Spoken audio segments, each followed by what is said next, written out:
जय हिंद। आज के इस वीडियो में हम लोग अब देखेंगे फिजिक्स में जो चल रहा था उसका अगला टॉपिक, और हम लोग यहाँ तक पहुँच चुके थे। पिछले वीडियो में हम लोग यहाँ तक पहुँचे थे, किसी बिंदु आवेश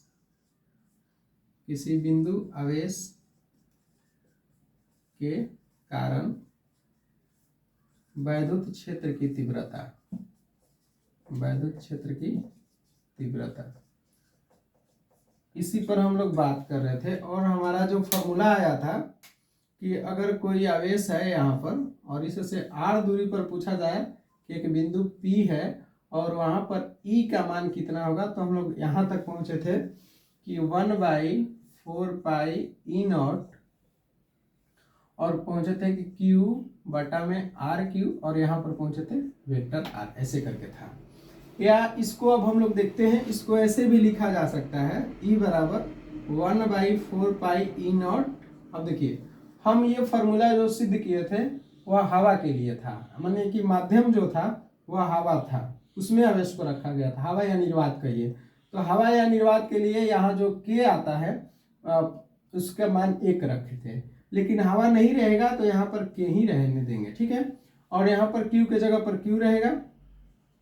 अगर हम इसको अदिश रूप में लिखते हैं, ये सदिश फॉर्म में हो गया, वेक्टर रूप में हो गया, इसको अदिश रूप में लिखना चाहेंगे तो ये वाला r से इसका परिमाण निकालेंगे, ये सदिश राशि है, इसका परिमाण निकालेंगे तो ये भी r के रूप में आ जाएगा और r से r कट जाएगा, ठीक है। तो यहाँ पर हमारा आ जाएगा कितना, r² आ जाएगा, ठीक है।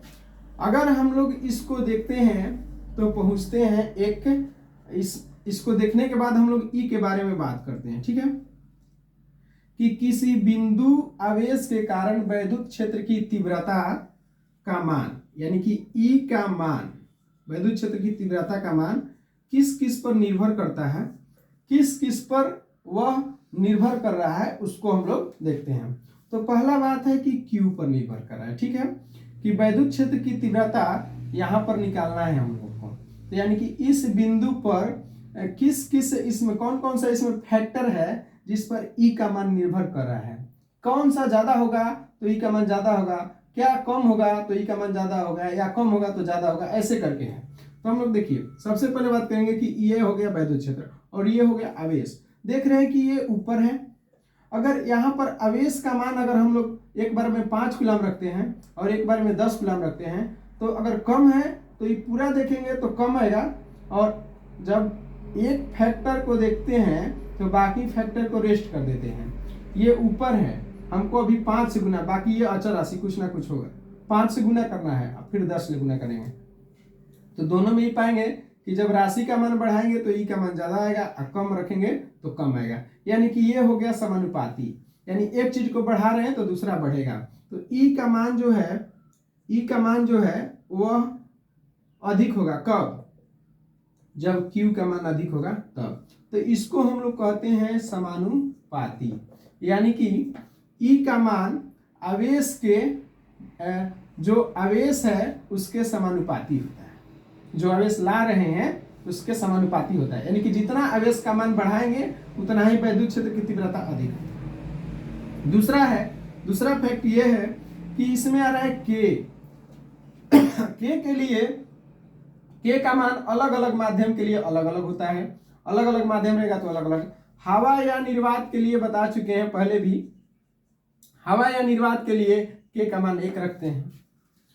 जल के लिए 80 होता है, 80 से 81 के बीच में होता है।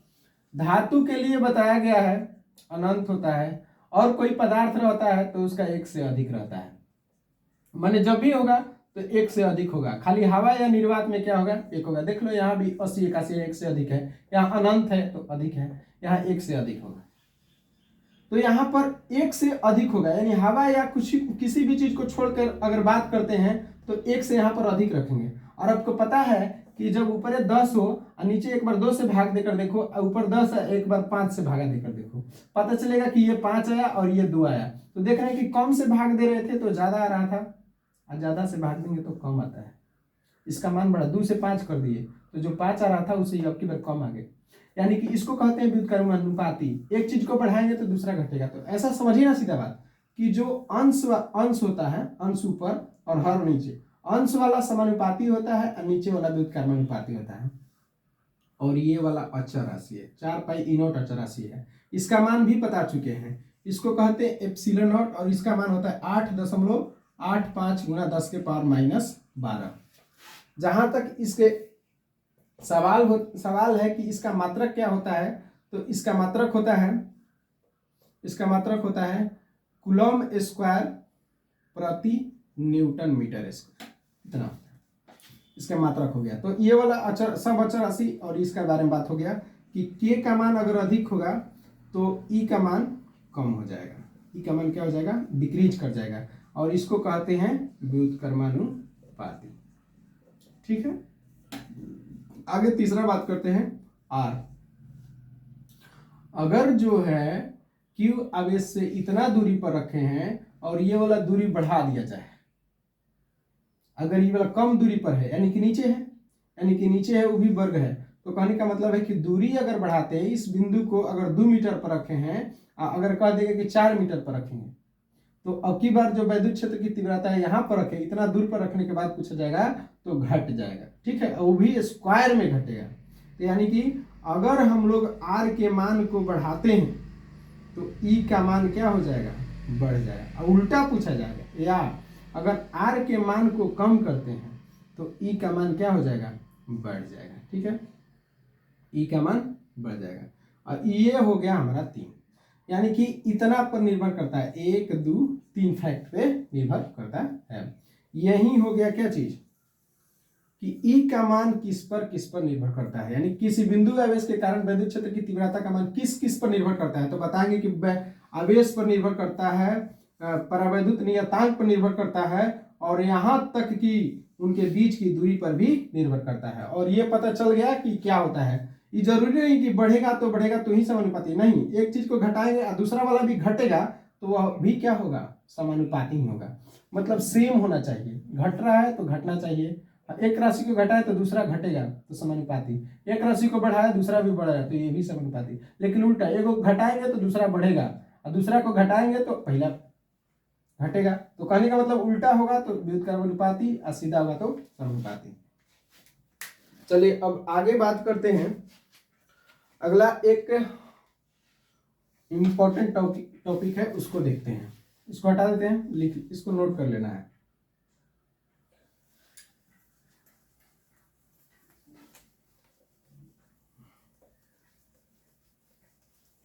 चलिए अगला, थोड़ा सा इस टॉपिक के लिए धैर्य रखना पड़ेगा और इसको आराम से समझना पड़ेगा। ठीक है, किसी वृत्ताकार वलय के कारण, किसी वृत्ताकार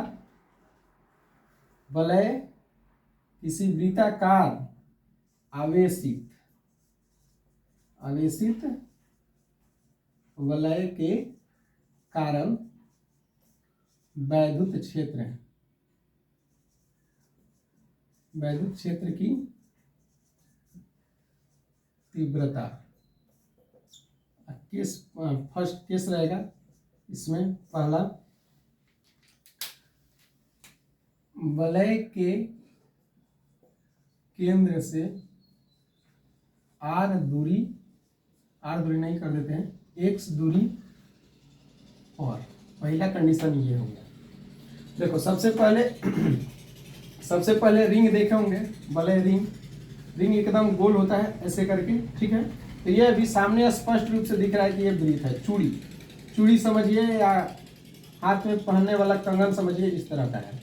लेकिन हम लोग इसको ऐसे ना लिख करके, इसमें देखो ये केंद्र हो गया और ये त्रिज्या हो गया, आर हो गया, और ये हो गया उसका केंद्र। केंद्र से ऐसे कर रहा है, वलय के केंद्र से एक्स दूरी पर। ठीक है, और कौन सी दिशा है ये भी हम लिख देते हैं पूरा बढ़िया से, एक्स अक्ष की दिशा में, ये वाला बात करना है।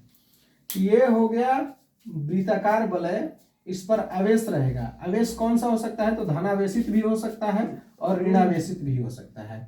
ठीक है, तो जब आवेशित होगा तो इसके चारों तरफ वैद्युत क्षेत्र उत्पन्न होगा। हम लोग को वैद्युत क्षेत्र यहाँ बताना है कि केंद्र से कुछ दूरी ले लेना है और इस दूरी को x मान लेंगे। वृत्त हो गया, कंगन हो गया, इस पर आवेश होगा प्लस या तो माइनस, हम प्लस वाला पे बताएंगे, ठीक है। और ये हो गया उसका केंद्र से ऐसे x अक्ष हो गया ई, ठीक है।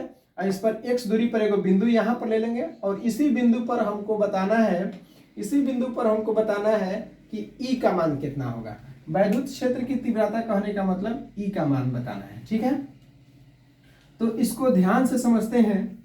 देखिए ये वाला जो है वो रिंग ऐसे कर दिए, ऐसे समझ में आ रहा होगा कि रिंग जो है वह पहले इस टाइप से था, ठीक है। इसको ऐसे था ना, इसको ऐसे पट कर दिए, ठीक है। तो इसका एक केंद्र होगा, ये केंद्र हो गया और इससे हमको r दूरी पर एक बिंदु लेना है P, ठीक है। और इस P बिंदु पर हमको बताना है E का मान कितना होगा, वैद्युत क्षेत्र की तीव्रता कितनी होगी।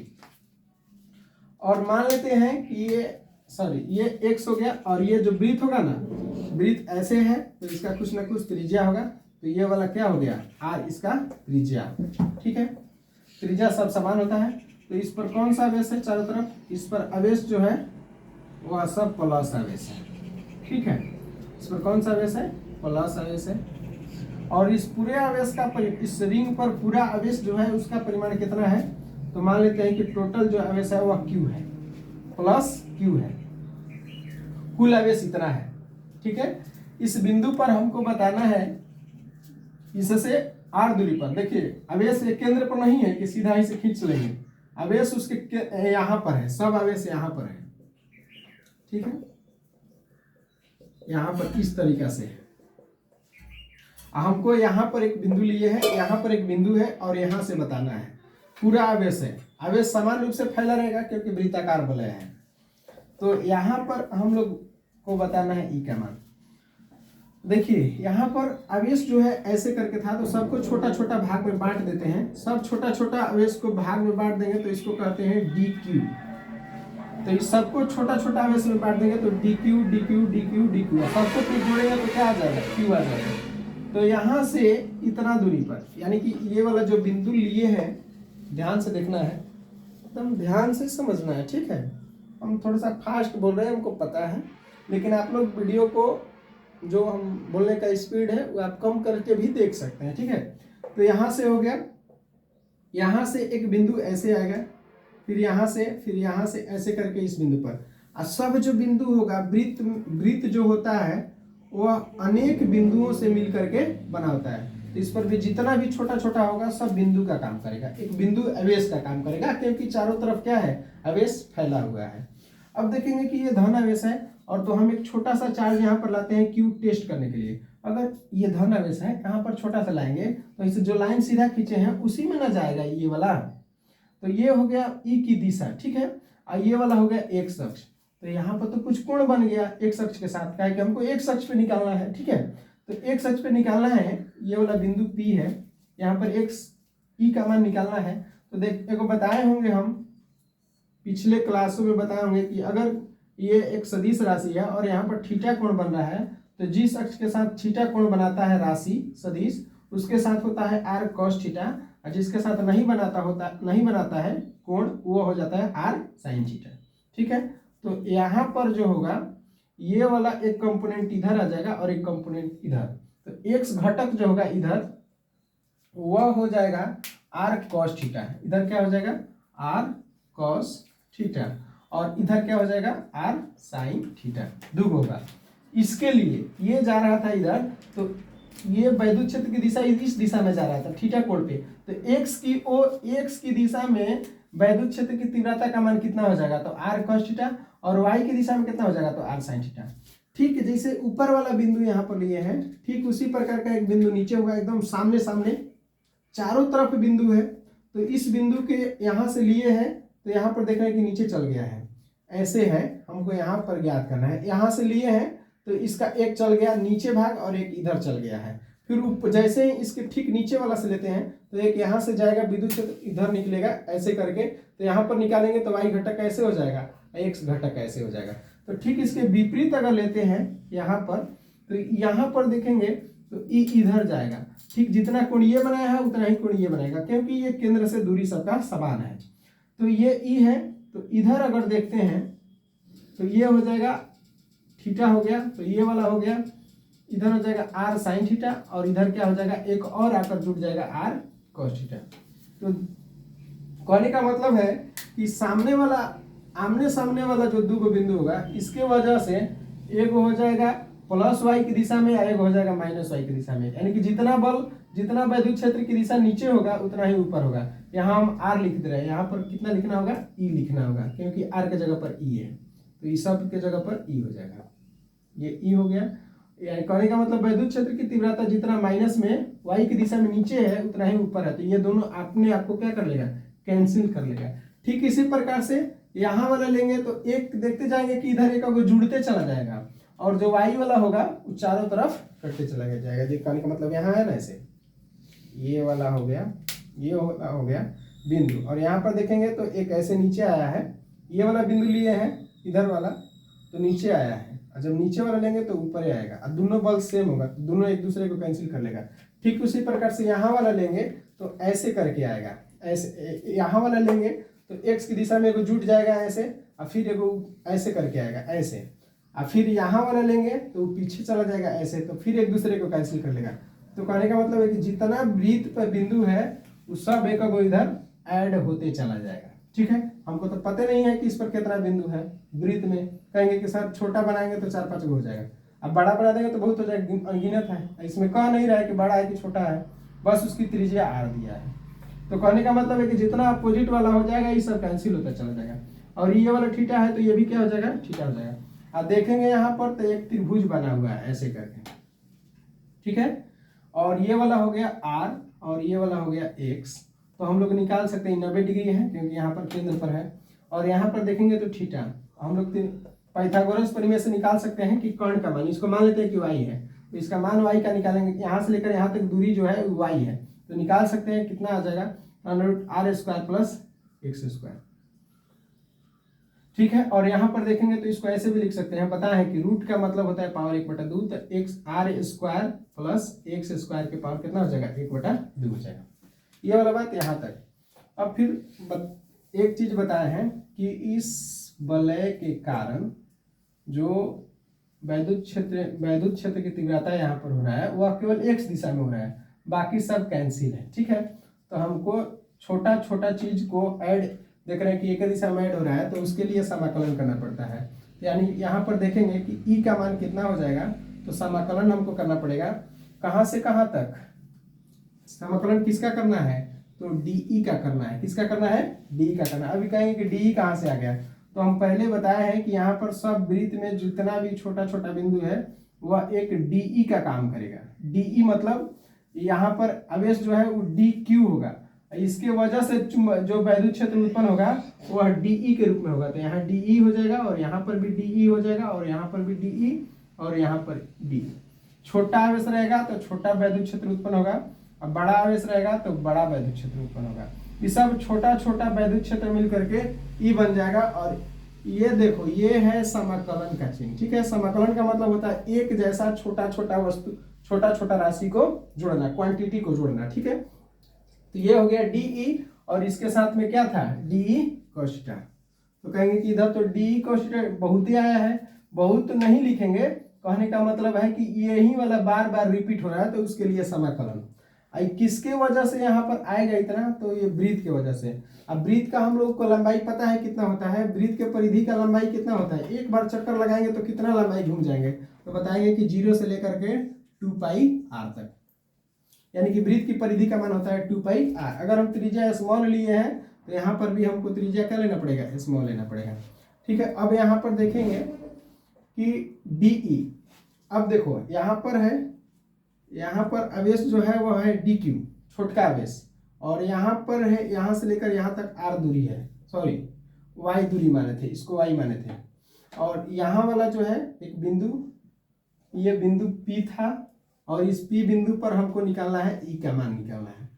तो अभी हम लोग तुरंत पिछले क्लास में पढ़े कि किसी आवेश के कारण, किसी आवेश से आर दूरी पर ई का मान कितना होगा। आर दूरी नहीं है, वाई है। आवेश के जगह पर क्या है, डी क्यू। क्यू मतलब बड़ा आवेश और डी क्यू मतलब छोटा आवेश। तो इसके वजह से अभी हम लोग पढ़े हैं कि ई का मान हो जाएगा 1/4 ई नॉट क्यू बटा आर स्क्वायर। लेकिन क्यू के जगह पर क्या है, डी क्यू है और बटा में क्या है, आर स्क्वायर हो जाएगा। लेकिन आर के जगह पर तो आर है या नहीं है, आर के जगह पर क्या है, वाई है। यहाँ से लेकर यहाँ तक दूरी क्या है, वाई है। ठीक है, यहाँ तक समझ गए। तो ये हो गया हमारा डी ई का मान। ठीक है, अब कॉस थीटा का मान इसमें से निकाल सकते हैं।